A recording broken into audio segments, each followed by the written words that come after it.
Welcome back, ladies and gentlemen, to the final session of the day titled Citizen Led Automation Experience. And this experience sharing will be done by Manpreet Singh Ahuja, Partner and Chief Digital Officer, PwC India. Manpreet, over to you. Thanks, Ivan. Hi, everyone. Very good afternoon. As a CDO at PwC, one of the big remits I have is to build a digital culture, a culture that leads to micro innovation at scale. And I'll be very happy to share my experience with all of you. You know, if I look back, some of the best ideas come from those who are closest to the problem. Isn't this what we hear from most successful entrepreneurs? There are so many unicorns that have been built by entrepreneurs who started with solving a burning issue, which they personally experienced, and they wanted to solve it for themselves. So is there something to learn for large corporates from this? How do you translate this to a world outside of startups? How do you get people who are closest to the problem in a corporate world feel like entrepreneurs within the company and unlock the value by solving it? So it's a question for all of you. What should the answer be? In the corporate world, there is an equivalent.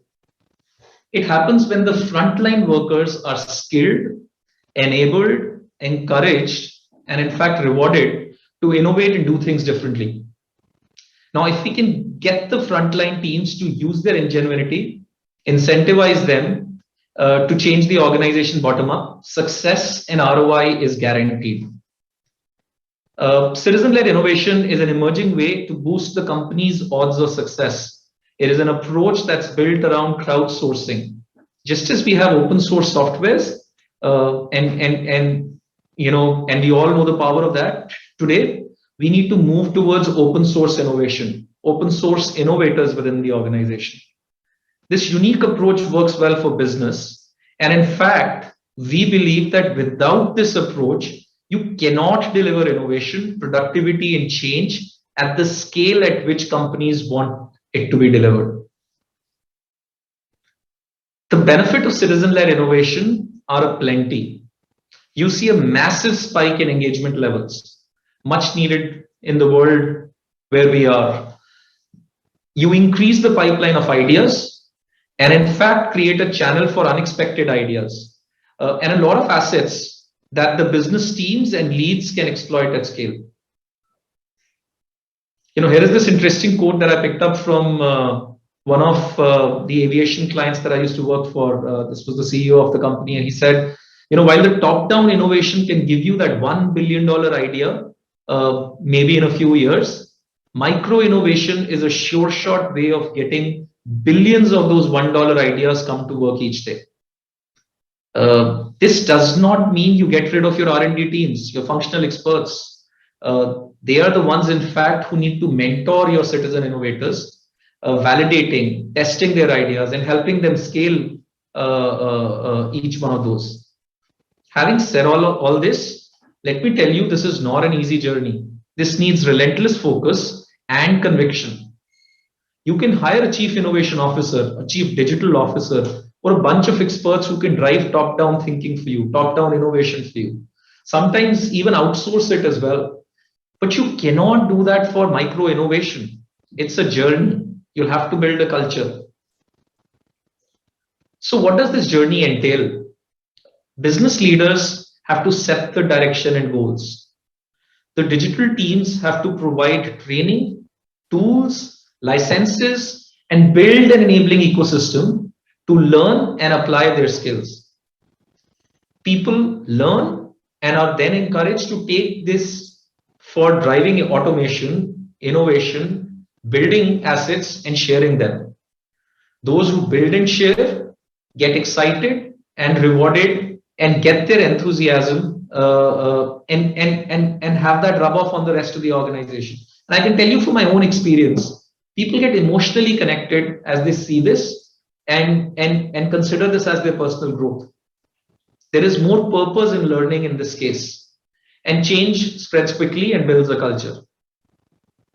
Giving employees control over what, when, how they learn and apply new digital skills can really help investments pay off faster and much more handsomely.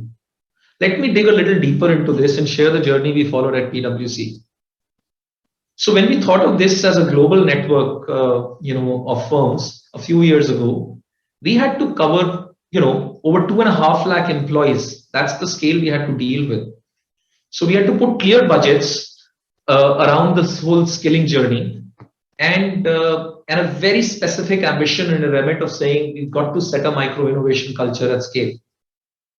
Now, how could you drive skilling for such a large group that is into different businesses, that brings a diverse background, and do a one size fit all skilling?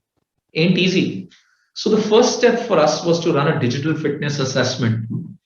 This gave employees a personal scorecard, which was nothing but a reflection of their own digital acumen. It was personal to them. Second step was to get them access to digital learning pathways that get them up to speed on areas where they need to focus more on. Automation, analytics, emerging technologies, data visualization, a whole bunch. And an AI ML engine made this journey much easier. The idea was to not push them into stuffy training rooms. Everyone did their own digital assessment on the skills and knowledge and prioritized a learning journey that was ideal for them. Net, this approach started with the leaders inspiring the people to want to boost their knowledge and skills, enabling them and then giving them the autonomy to apply their learning in their day-to-day work. So it felt meaningful and relevant. The other thing, of course, is, we're all hearing, some sort of skilling, upskilling, digital skilling that's happening across corporate India. But you can't have this happen in pockets. It has to be done at scale. And this requires creating a shared movement that everyone is a part of. You have to build a shared reality, a sense of community-rooted belief that everyone can and will adapt to this changing way of work. When everyone buys in, excitement and energy becomes contagious. And I'm telling you, that's where the culture begins to happen. And while not everyone will bring in the aptitude to become a coder or an automation expert or a data scientist, but you ensure that the entire team rides the ecosystem that's being built. So some people build, people share, people use, and eventually you're getting towards a culture of entrepreneurial autonomy within the organization. This transformation agenda is clearly too big to be left only to HR. Business, not HR, has to own this. Leaders will set the tone, and then they are committed to giving people the permission to experiment, fail fast. But the thing is, when they fail 3 times, the journey of getting to success becomes faster. Play with what they've learned and try new things and reimagine how they deliver their jobs. This can't be pushed. It has to be reward-based and crowdsourced program. If I step back and look at various examples that came through as means of success for us within PricewaterhouseCoopers over years, I can tell you this case of a team of financial statement auditors that sort of got together and reimagined their entire client delivery engagement and said, how is it that bots and automation workflows and data visualization can help them reimagine how they deliver an engagement? 33 assets were built for this unique work environment by the team. And the good news is that's just one team.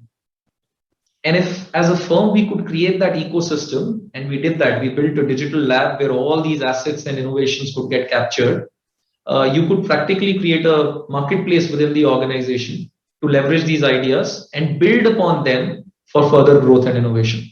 At this point in time, we have close to 10,000 micro assets that have been built and captured within something that we called as a digital lab.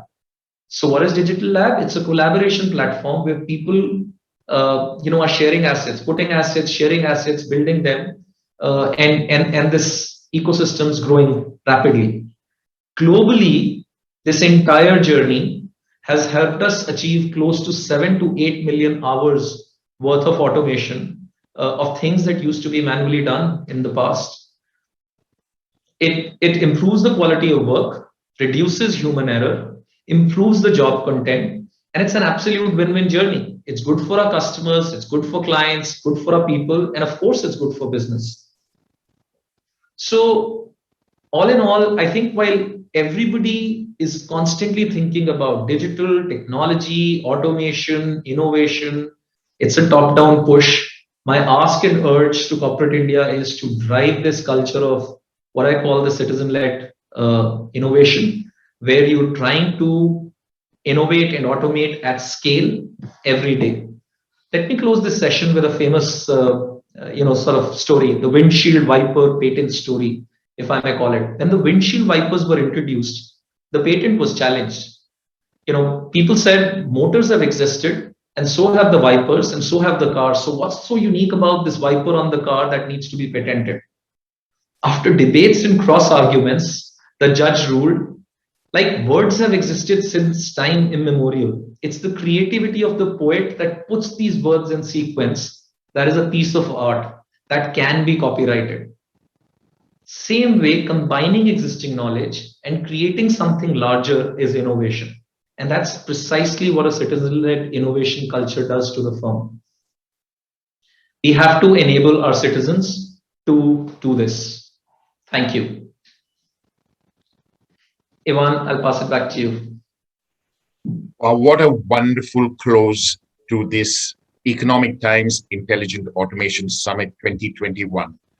Manpreet, thanks for sharing your personal experience, PwC India's personal experience as the partner and chief digital officer. You made it come alive with every single aspect of the 10 minutes or so that you used. Thank you so much for sharing that. And we wish you and PwC India the very best going forward. Thank you. Thanks, everyone. Well, ladies and gentlemen, that brings us to the end of the Economic Times Intelligent Automation Summit 2021 around the theme, Being Intelligent, What's Now and Next in Automation.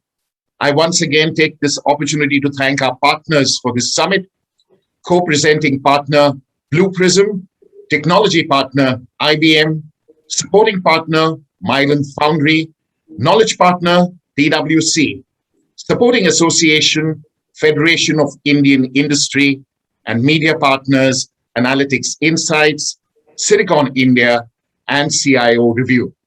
This summit was brought to you by ET Unwired and ET Edge. On behalf of the Economic Times, I would like to thank all the speakers, the special addresses, the members of the panel and their respective moderators for taking time off from their busy schedule and sharing their insights and experiences with us at this virtual summit. Last but not least, a big thank you to all of you for joining us at this summit. I am sure you're definitely leaving with some actionable and implementable takeaways. Before you leave, do download your digital certificate of participation by simply clicking on the digital certificate button at the bottom of your screen and save it to your desktop. And finally, on your way out, do click on the feedback button at the bottom of your screen and leave your valuable feedback. It will not take more than a couple of minutes. Your feedback is important to us, and this will ensure our summits are just the way you want it the next time around. On behalf of the Economic Times, this is Ivan Rodrigues signing off. Thank you for joining us once again. Have a good evening. Stay safe. God bless.